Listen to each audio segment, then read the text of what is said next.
Kadi chawal is a staple for winter, and here I'm showing you how we enjoy kadi chawal with hot jeera rice and lots of fixings. Let me show you how to prepare this curry.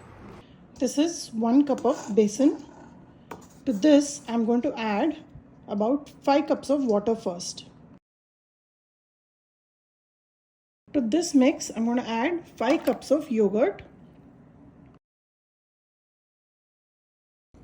I've used my hand blender to mix the water, yogurt and besan. This is half a teaspoon of turmeric powder.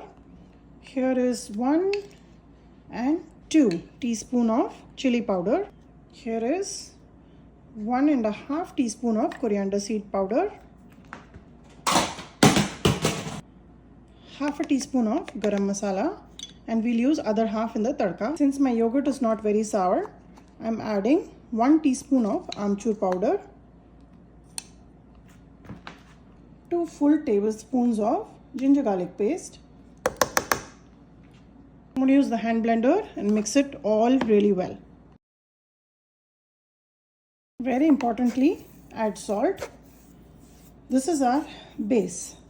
And after mixing it, I'm going to taste and see if the seasoning is correct. I want you to see the texture, and it should be watery. Now if you see, it is still coating the ladle, which is not the right consistency. So I'm going to go ahead and add 2 more cups of water. Here goes 2 more cups. Now if you notice, the consistency is nice and watery, and this is a big batch that I'm preparing, and I will tell you exactly how much everything has gone in till now. It's 1 cup of besan, 5 cups of plain yogurt, and I've added 8 cups of water. I added 1 more additional cup because I felt it was still thick. So make sure you adjust the seasoning. When you taste this mix right now, it should be well seasoned and a little hint of spice. So when it cooks, all the flavors will bloom and blend well with the mix. With all the spices that we added, add a handful of curry leaf, few green chilies. For tadka, I'm going to use 1 teaspoon each of mustard seeds, methi seeds, jeera. These are few dry red chilies. They add a very nice smoky flavor, and just about half a teaspoon of red chili powder. This will give that vibrant red to the tadka. Besides this, I'll add 1 tablespoon of ghee and 3 tablespoons of oil. Now I have placed this vessel on my stove top, and the first boil has to be on a high heat. So I am having the stove set at medium high, and you have to stand nearby. You cannot leave it and go. Just keep whisking it, mixing it like so till it comes to one nice rolling boil. Once it comes to rolling boil, reduce the flame to medium low, and it will continue to cook till the besan is well done. And I'll show you when the stage of being well done is.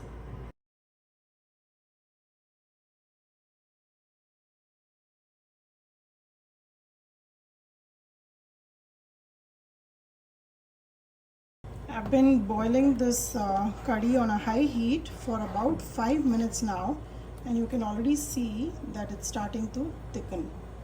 And we need the first boil to come on high heat so that we know that the yogurt will not separate, and we have kick-started the curry process, and it will slowly start cooking, and it will cook away for a good 25 to 30 minutes on low flame after the first rolling boil.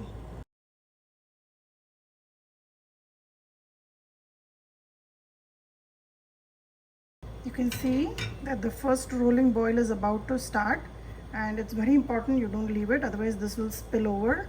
So be nearby when it starts to almost come to the brim. Reduce the flame completely and put a ladle inside.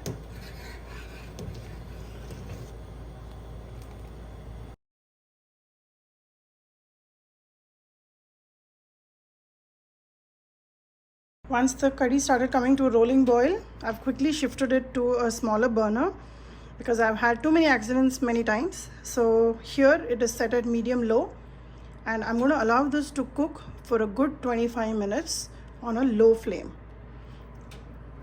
Leave a ladle inside the curry so that they will not spill over. And the ladle, for some reason, for whatever reason, if you all know, let me know, it does not allow the curry to spill over.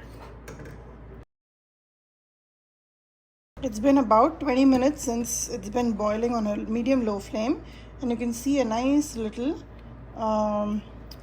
foam depositing on the top, which is perfectly fine. Just take it off and mix it well. Curry is coming out really well. If by any chance you feel seasoning is less, you can always adjust it towards the end. I'm going to allow this to finish cooking for the next 5 minutes. My 25 minutes are up and the curry is basically ready. Now if you notice, it is nicely coating the ladle and it is slowly cooking down. Now you have to taste this and make sure that you don't feel any rawness of besan, the chickpea flour. Then you will know that the curry is well cooked. Now today this is a big batch and this is sumptuous for almost about 10 to 13 people, because we are having a potluck and I'm preparing the curry part for the office. Now we are going to use this curry with pakoda and some masala bundi over rice. Now for the tadka, I have mentioned the ingredients, but I'm going to make it as a methi curry. So to prepare that, move the curry to the back burner on a low flame and I'm going to prepare the tadka in this. Take one medium-sized onion. I have peeled and chopped it, and I'm going to make thin slices of this.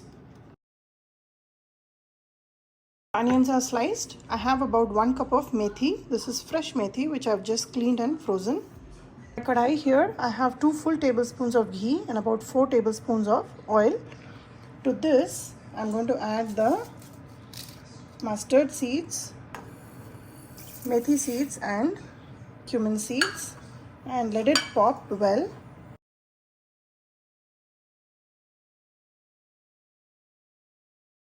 After adding the onions, add a little bit of salt so the onions start to cook down, and we need to really soften this onion till it starts having golden edges.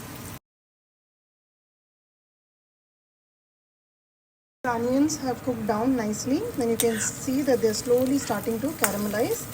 At this stage, I will add the methi leaves and saute it nicely with the onions, and then once it's wilted down, I will add the whole thing into the curry. And the longer the curry soaks all these tadka ingredients, the more delicious it will get. So when I prepare curry, I usually prepare it very early in the morning so that we can have it for lunch. So the curry will soak and cook for a good amount of time before we enjoy it. Methi has cooked for about 2 minutes now. Add half a teaspoon of chili powder. This is to flavor the methi and the onions, and this tadka will give a nice color to the curry. Just mix it well, and this is ready to go inside the curry now. If you didn't want to do this methi curry, you can just make the tadka with the ingredients without any onion and methi and put the rest of it, give it a nice pop in the oil, and then add it to the curry. Now here, let me bring it in, and here goes the tadka. This is a very flavorful curry, and methi curry is not to be missed, especially when methi is fresh in season. Look at the color, and the more it soaks, it will be very delicious.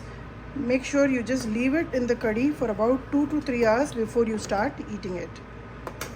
Once the curry is ready, like I always say, wherever there is a lot of sourness, there has to be a hint of sweetness. So I'm adding about a tablespoon and a half of jaggery powder and mix it. This will cut any sharp flavor of salt or sourness and give a nice aftertaste. So here is your methi curry, which is ready to serve. Let it soak for about 2 to 3 hours and then enjoy it. One big indication that your curry has cooked well is when the oil will not be absorbed in the curry. It will float on top and give you a nice top glaze. So prepare this recipe. Let me know how it turned out for you. Like and subscribe my channel. Enjoy Kadi chawal. Take hot rice with some curry and lot of pakoda and lot of sides today. So exciting. Like salad and bundi, chips, extra pakodas, aloo sabji, and enjoy a great meal.